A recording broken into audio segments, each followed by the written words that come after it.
Leader of the Opposition. Thank you very much, Mr Speaker. Mr Speaker, we live in the best country in the world. But for millions of Australians, things aren't easy right now. You're facing increasing financial pressures in your mortgage repayments, insurance premiums, visits to the supermarket, filling up at the petrol station, and especially in your power bills. Cost of living is skyrocketing, and it may seem out of control, yet it can be kept in check. But not while this Labor government makes bad economic decisions.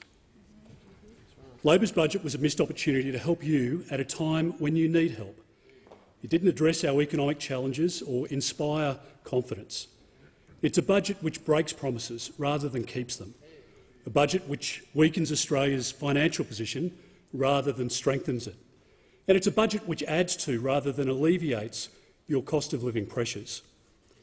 Peter and Lee are pensioners from Bankstown in New South Wales. They've been with the same energy company for more than 30 years. Their bill is set to rise by $753 in just 12 months. Kel runs a multi-generational, family-owned IGA supermarket in Mapleton in Queensland. He negotiated a commercial and industrial energy contract when the coalition was in government and power prices were much lower than they are now. Today, Kel's business is threatened as he faces an increase of $160,000 on the power bill from last year alone. Peter, Lee and Kel's energy costs will go up further, that much we know. Under Labor's budget, electricity prices are set to rise by more than 56% and gas prices by more than 44%. Now, we all know that these are difficult times. Nations around the world are contending with economic challenges born from the pandemic and amplified by Russia's invasion of Ukraine. But thanks to the coalition government's record, the fundamentals of the Australian economy are strong. Costs of living are going up partly due to global conditions, but also due to this Labor government's bad decisions. The Treasurer said his budget makes hard decisions for hard times, but I say his budget makes bad decisions, making hard times even harder for all Australians. Now, whether you're young, whether you're raising a family or you're retired, whether you're an employee or running a business, on Tuesday the Treasurer failed to mention in his speech what Labor's budget papers revealed. Everything is going up except your wages. Cost of living, power prices, taxes, interest rates, unemployment and the deficit are going up or will be going up under the government's predictions. The same budget papers confirmed that real wages are forecast to go down. And this means that by Christmas, a typical family will be $2,000 worse off under this budget. So you have every right to be anxious and disappointed because the Prime Minister has broken his faith with you. Now, Mr Speaker, the job of an opposition is not to oppose for the sake of it. We don't disagree with everything in this budget, and policy must be judged on its merits. If it's good for you, we will support it. If it's bad for you, we will stand against it.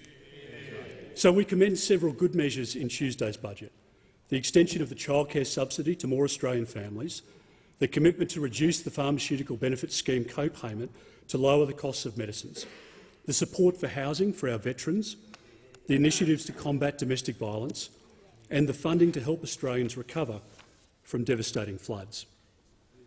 Tonight I will tell you about some of the Coalition's priorities, and I'll also highlight where the budget is failing you in energy, tax relief, housing, filling job shortages, industrial relations and infrastructure in our regions. Labor's budget makes life more difficult for millions of Australians, and it shows yet again that Labor can't manage the economy when it forms government. Now, there's an historical pattern of Labor creating a mess and the Coalition cleaning it up. Liberal Prime Minister John Howard and Treasurer Peter Costello inherited a damaged economy from Paul Keating's Labor government of high interest rates and unemployment. They turned the economy around, showed financial restraint, introduced reforms like the GST and left our nation with the Future Fund. In 2013, Liberal Prime Minister Tony Abbott and Treasurer Joe Hockey inherited a broken economy from Labor's Rudd-Gillard-Rudd tenure. They commenced budget repair and prepared for a rainy day. And this work was continued by Liberal Prime Minister Malcolm Turnbull and Treasurer Scott Morrison. By 2019, the Coalition brought the budget back into balance for the first time in 11 years. Then, of course, in 2020, COVID-19 hit. That once-in-a-generation pandemic caused the biggest economic downturn since the Great Depression. It was only due to our economic management over the 7 years prior to the pandemic that we were in a strong position to implement a suite of support measures.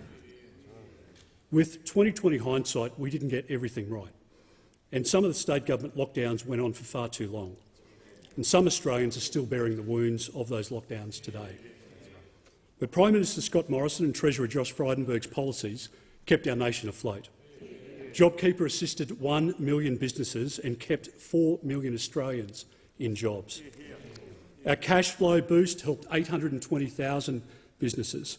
On almost every economic and health measure, Australia was either world-leading or performed better than other countries.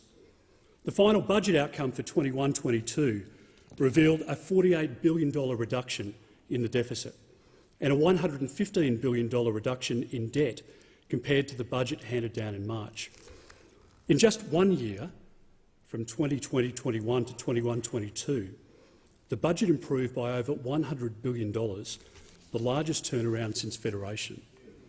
There are now 596,000 more Australians in jobs than before the pandemic. Other economies fared much better than ours. This Labor, much worse than ours. The Labor government talks down our economy but could not name a single country whose position they would rather be in. They're vocal in criticising our pandemic response, but they remain silent on the fact that their own measures would have cost taxpayers an extra $81 billion, including further expanding JobKeeper and paying people to get vaccinated. As for Labor's claim about $1 trillion of debt, well, even my friends at the ABC, with their fact-check, didn't support that claim. Now, every democratic government around the world, left or right-leaning, incurred COVID debt. Yet Australia emerged from the pandemic in an economic position the envy of most nations, with debt lower than any other major advanced economy.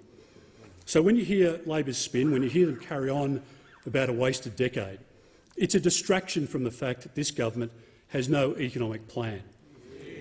And Labor will continue to misrepresent the truth until the next election to mask their own bad decisions, most notably their bad decisions on energy policy. Mr Speaker, in the Rudd-Gillard Labor government years, power prices rose on average by 12.9% per year. Over 9 years of coalition government, they rose on average by 0.3% per year. 6 months ago, the Australian public heard the Prime Minister very clearly. He said to them that he had a plan to help with your cost of living pressures, especially your electricity bills. On 97 occasions, he promised to you that your bills would go down by $275. In this budget, instead of going down by $275 as promised, Labor's plan will see your electricity bill go up by more than 56% over the next 2 years. Not only that, of course, but your gas bill will go up by more than 44%. Pensioners can't afford that level of increase, but not just pensioners, self-funded retirees, families and small businesses too. In fact, most Australians. In Europe, we're hearing about people, particularly pensioners and low-income earners, having to choose between paying their power bills or putting food on the table, between heating or eating this winter. Their electricity and gas bills are spiralling out of control. Countries are rationing power, and not just because of the invasion of Ukraine, but because governments in several countries in recent years have made catastrophic energy decisions. They've turned off the secure supply of electricity and gas before the technology and system are ready for new renewable energy. Now, despite those warnings and lessons, this Labor government is following in the footsteps of those countries. Investing in renewable energy, reducing emissions and doing so credibly to protect our environment is crucial, and we're committed to it. Indeed, we want a sustainable and sensible pathway to reduce our emissions. But when the Prime Minister says to you that the sun and wind are free energy sources, your power bill tells a very different story. It's much more complicated than what the Prime Minister wants you to believe. The technology just doesn't yet exist at the scale that is needed to store renewable energy for electricity to be reliable at night or during peak periods. That is just the scientific reality. Firming up means using coal, gas, hydro, hydrogen, nuclear or batteries as an energy source or to store power when renewables aren't feeding the system. But Labor is going to phase out coal and gas before the new technology has been developed and rolled out. The Energy Minister calls gas pipeline projects BS.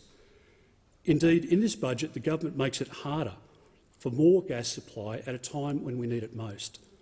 On Tuesday night, we saw the government rip up funding for gas exploration and cancel gas infrastructure projects, which would eliminate shortfalls and make your bills cheaper.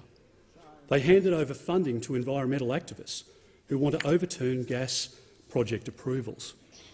Higher gas prices will be baked in for the foreseeable future, putting high-paying jobs in regional communities at risk. Competitively priced hydrogen is at least a decade away, and the best batteries in the world today, like the Victorian Big Battery, provide only 30 minutes of power at full discharge. Labor's push for 82% renewables by 2030 comes without a plan to ensure reliable baseload power. Its policies will see hundreds of billions of dollars spent on rolling out poles and high transmission wires in towns and suburbs. Labor is misleading Australians when it says it can roll out billions of dollars worth of transmission wires, cables and towers for renewable energy in just the next few years. Regional communities and farms will be carpeted with up to 28,000 kilometres of new high-voltage transmission lines. That's almost the entire coastline of mainland Australia, or the distance of travelling from Melbourne to Perth and back 4 times. Every dollar spent on new transmission lines will be paid for by consumers through higher electricity bills.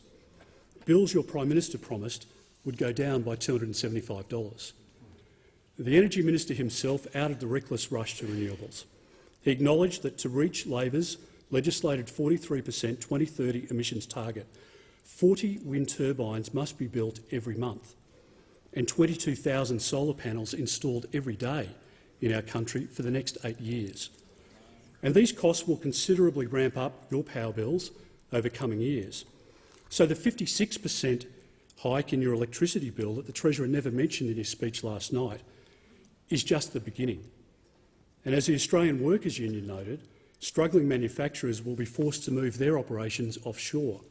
Now, should that occur, there will be no net benefit to the global environment, only a net loss of Aussie jobs, income and sovereign capabilities.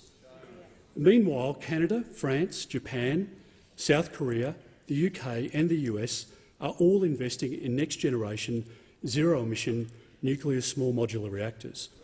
They are doing this to shore up energy security and to meet their zero emissions targets.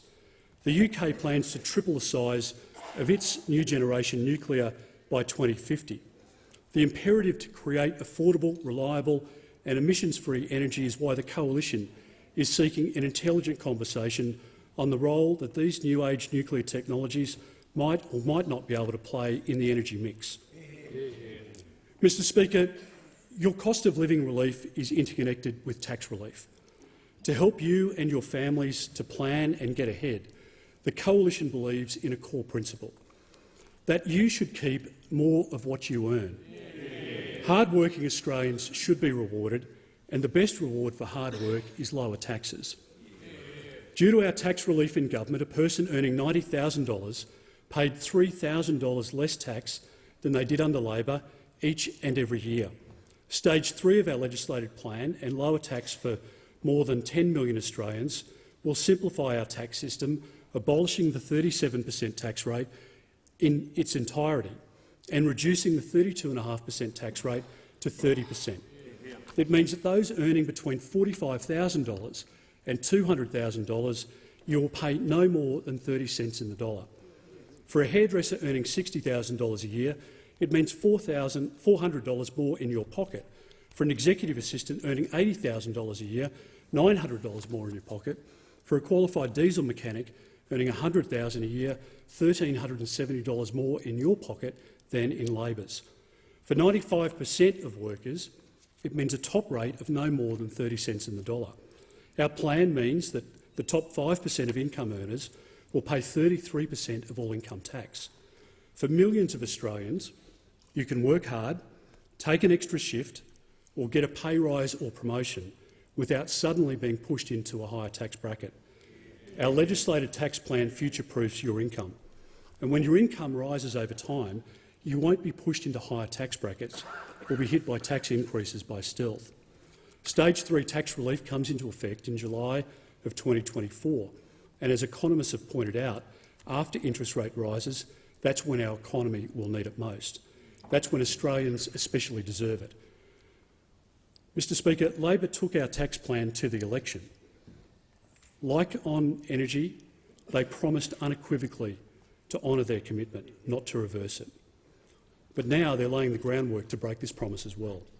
This budget provides no certainty for 10 million Australians expecting tax relief in 2024. The budget is intended to soften up Australians. It gives the government time to come up with more excuses by May of next year to tax you more. In fact, it's important to recognise that, and this wasn't mentioned in the Treasurer's speech, but under Labor, over the next 4 years, they will collect an extra $142 billion of taxes that come from you. And we know that Labor can't manage money, which means when they want more, they come after yours. Now, the Coalition will continue to fight for your tax relief because it's your money, not theirs. Mr Speaker, normally family members are here in the chamber for an event like tonight. It was great to see the Treasurer's wife and children here the other night. My teenage boys are in the middle of their exam block in Brisbane, and my wife is at home with them, making sure that they're studying for their exams and not watching television. But I wanted to mention my parents. They're both unwell at the moment, unable to travel down to Canberra. But my dad, Bruce, started out as a small businessman, as a bricklayer. My mum, Elsa, was a secretary. And by the time 5 kids came along, of which I'm the eldest, Mum was at home raising us and doing the books for Dad. But she also took in local kids as a daycare mum. My parents had a very strong work ethic. They taught us to appreciate the value of money. We were raised with a lot of love and support, but not much money. We lived in what is still a working-class suburb. It was a time when Labor was presiding over high interest rates and unemployment, and it was a terrible time for the building industry. I was encouraged to get a part-time job, as many kids of my generation, and including today, of course, are. But from grade 7 until I started university, I worked in a local butcher shop after school and on Saturday mornings, scrubbing floors and washing up and serving on the counter. It was tough work, but it was character building, and it gave me an appreciation for many different perspectives. I saved like crazy, and one of my proudest achievements was buying my first home. It was nothing flash, at a bit less than $90,000 from memory, but it was mine. And today, of course, it's much, much harder, almost impossible, for many young people to afford their first home, even with hard work, even with sacrifice, and even with savings. Tonight, I recommit the Coalition to assisting first home buyers by accessing their superannuation through the Super Home Buyer Scheme. Currently, a super fund can be used to buy a residential or commercial rental property, to buy shares or even livestock. In fact, it can be used to buy almost any asset class except a home to live in. Taking money out of super before retirement is a bad investment decision unless you put the money back in before retirement. Take this example. A 30-year-old couple withdraws $50,000 each from super to help buy a home. Over a decade, the $100,000 would be worth about $188,000 had it remained in super. But with the $100,000 from super, the first home buyers wouldn't have been able to afford their home. With access to super, they have a home to live in. If the house was sold after a decade, the $100,000 would be worth around $214,000. And if the $200,000 was reinvested back into super, as we would require, the couple would end up with a balance from that amount in their super when they retire of over $1 million. Under a coalition government, we will extend the same opportunity to women who separate later in life, women with very few housing options and those who are increasingly left homeless. After all, your super is your money. This government thinks that it's their money, something that we've seen in this budget. They want your super to invest in someone else's home but not your own. And at the same time, they want super funds to be less transparent about what they do with your money. Now, the Coalition has a strong record when it comes to getting first-home buyers and single-parent families into their own home. We support initiatives to increase the supply of housing, but the government's initiative has no detail. The Labor government has promised 1 million additional homes in 5 years, costing $10 billion. Now, does anyone believe that? It's Kevin Rudd-esque in design. Now, remember the pink bats and remember the school halls? They were designed when this Treasurer was the Chief of Staff to the then Treasurer, Wayne Swan. So this program has a familiarity to it.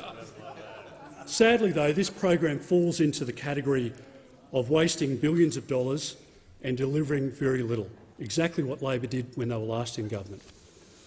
Mr Speaker, another feature of this budget, not in the Treasurer's speech, was that Labor has no plan to save a predicted 100,000 Australian job losses. That's what they predict over the next 4 years.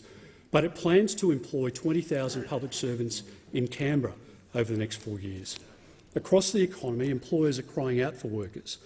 In June, the Coalition announced our policy to double the age and veteran service pension work bonus scheme from $300 to $600 per fortnight, or to $1,200 for couples.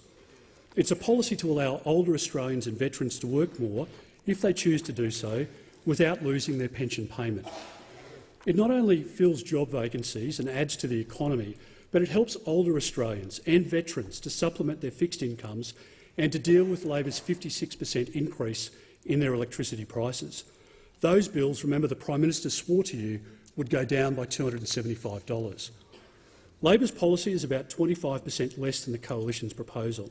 And right now we need more incentive in the system to get people into work, not less. And we need it now because we need to mobilise a ready workforce. Mr Speaker, Australians were hoping that in this budget there would be a lift to productivity. Instead, Labor's changes to multi-employer bargaining threaten to undermine productivity and will be a throwback to the 1980s. Labor's changes will impose industry-wide, one-size-fits-all conditions which empower unions. Where union ultimatums are not met, however unreasonable, multiple sectors will be able to engage in crippling economy-wide strikes. Where parties unaffected by disputes join in on protests. Now, don't take my word for this. Even Paul Keating has criticised this plan. The last time that unions used industry-wide strikes to pursue sector-wide ultimatums was in 1982. And in that year, unemployment reached 9.4%, inflation 12.4%, and 2 million working days were lost in industrial disputation.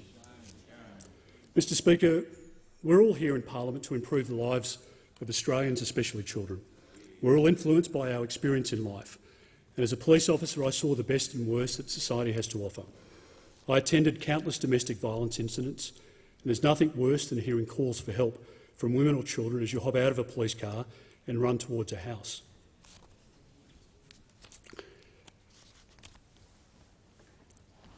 I'm proud of the record funding that both sides of politics have provided to services supporting these families. The Coalition will invest significantly in these family support services and also to protect women and children from sexual assault. I worked in the Sex Offender Squad, which has stayed with me even to this day, the horrific details of victim statements and ensuing investigations. And as Minister for Home Affairs in charge of the Australian Federal Police, I led the cause. I provided $70 million to establish the Australian Centre to Counter Child Exploitation. It's now internationally recognised and works with global partners to protect our children online and off. It's estimated to have saved more than 500 children. And I acknowledge Bruce and Denise Morecambe. It's day for Daniel tomorrow, so please give generously, along with Sonia Ryan and others who have inspired us as parents to fight back against those who seek to hurt our children. Mr Speaker, they work hand in glove with the police to prevent children being harmed, and I'm honoured to have worked so closely with them for many years. Prime Ministers require a strength of leadership to make tough decisions to keep our people and our country safe. And my record in the area of child protection and the safety of women will be enduring priorities of the government I lead. The Coalition has always been a strong supporter of choice, and that's why we supported increased access to childcare for working families. We nearly doubled childcare investment. Women's workforce participation reached record highs. Women were earning more than ever before. Women's unemployment was at its lowest level since 1974, and this is a record of which we are incredibly proud. But we know that we can do much more. We'll also work with the government to combat the scourge of domestic violence in Australia. Ending violence against women and children within a generation is an ambitious but worthy goal. It's one that our nation should and must strive for, as is continuing to support those with disabilities. The National Disability Insurance Scheme is an important initiative for the most vulnerable in our society. The Coalition has supported it since its inception. We cannot allow, however, for this important program to become unsustainable. To do so would deprive those in most need of care. The Coalition is prepared to support sensible government proposals in this place and in the Senate to strengthen the NDIS and to ensure its sustainability. This provides a structural reform of spending in the budget, but most importantly it provides certainty to people with disabilities and their families. Mr Speaker, we celebrate our migrant story and it's a key strength of our economy. As the Minister for Border Protection, I did have to make tough decisions to keep our borders secure, but I also brought in record numbers of people from India, China and many other countries. I instructed my department to undertake an operation to resettle Yazidi women, and more than 4,000 Yazidis now call Australia home. And we're proud to call them Australians. And not all Australians will know the plight of the Yazidis, but these women were persecuted. Many lost their lives at the hands of Islamic State, and I'm incredibly proud that members of the Yazidi family community are in the gallery tonight. Now, many of their scars will never heal. The sense of loss of their loved ones will remain with them forever.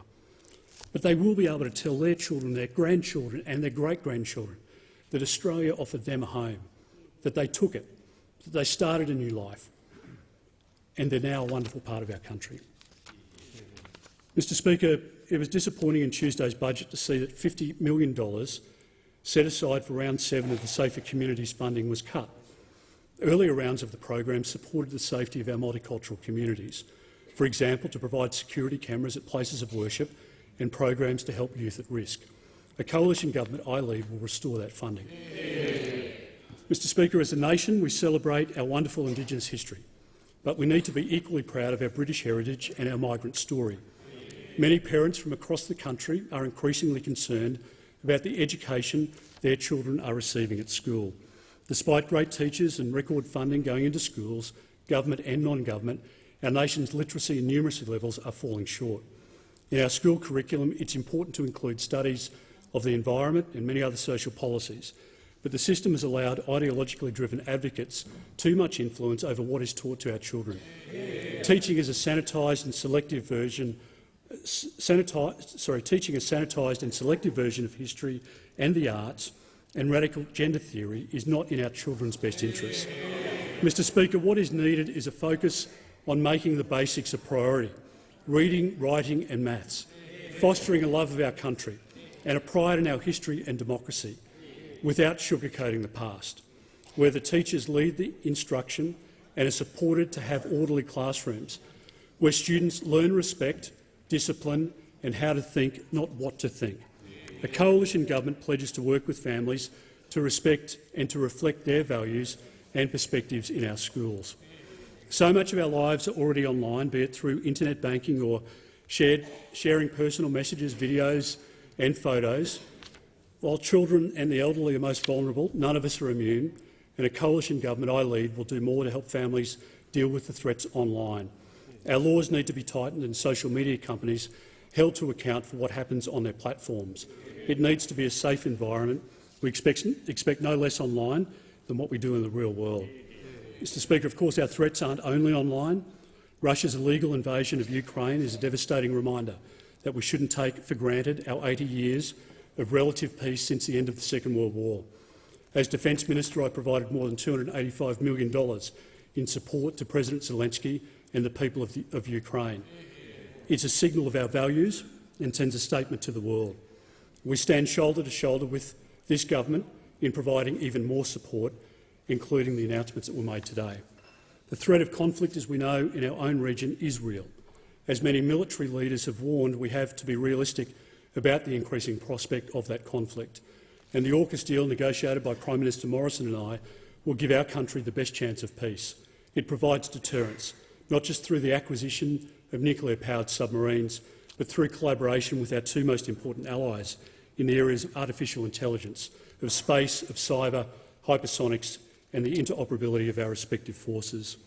With threats in the region, Labor and the Coalition must be on a unity ticket. Australia must not only be a credible defence partner in the region, but also ensure our men and women in uniform have the capability they need to credibly deter aggression.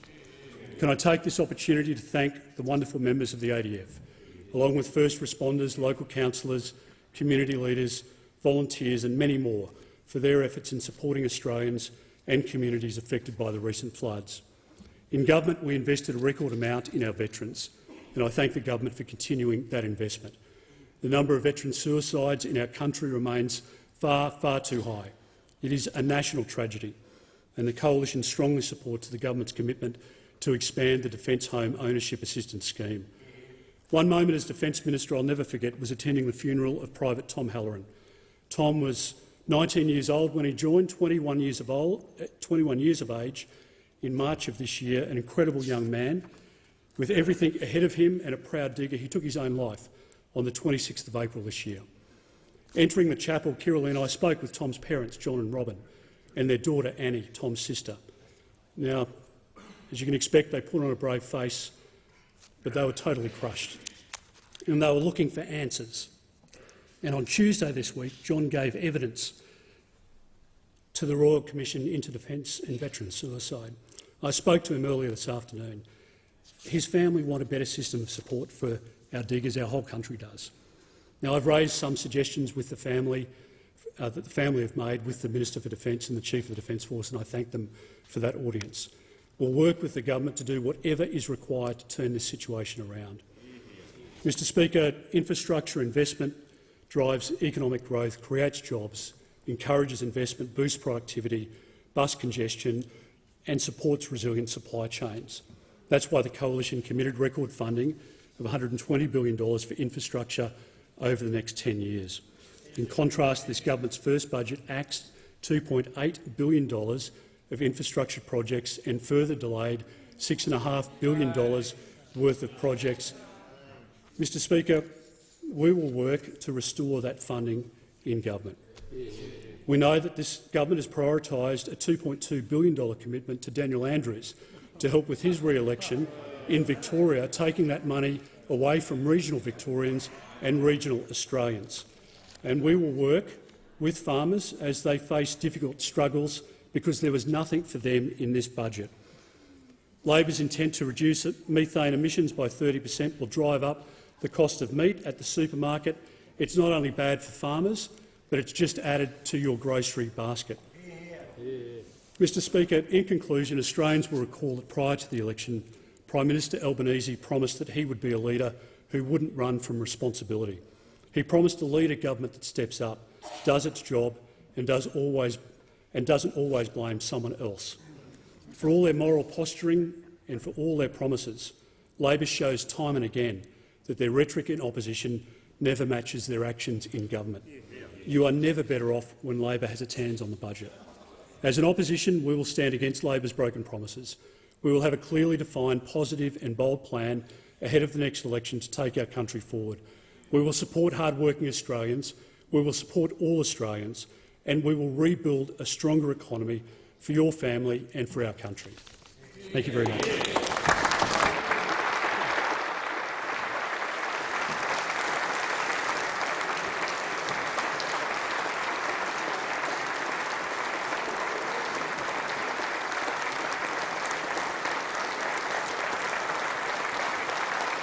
Order.